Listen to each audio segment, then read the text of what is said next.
are not alone. Of course they're not alone. We're right here. No, I mean, they're not alone because they have diabetes. This affects millions of people every year. Millions?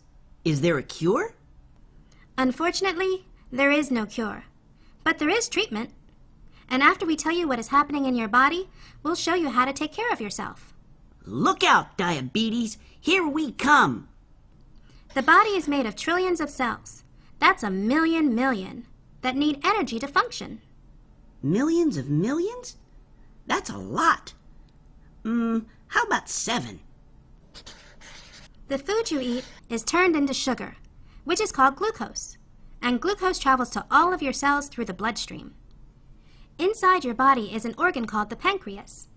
The pancreas makes something called insulin, which helps all those cells in your body use the glucose.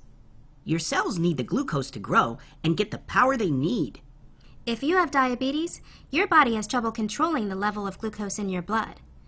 Either your pancreas isn't making enough insulin, or your cells aren't reacting to the insulin the way they should, so there's too much glucose running around in your blood. And that's a bad thing?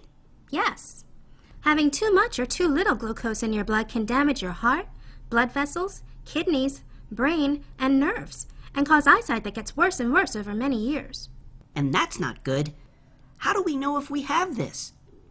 Some symptoms are too much thirst or hunger, peeing too often, weight loss, tiredness, changes in vision, slow healing cuts, and itching of your skin that goes on and on.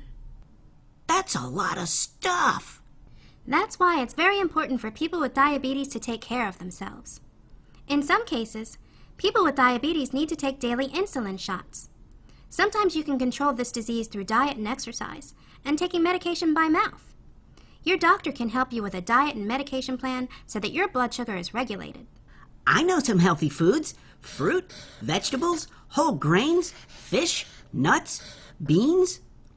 And you need to exercise too. Getting good exercise really helps your body control your glucose levels. You can run, swim, skip, hop, bicycle, jump rope, play games. Just keep your body moving. Dance! But even when you're as active as Daniel, you still need to check your blood sugar level regularly. Your doctor will show you how, and in no time, you'll be able to do it yourself.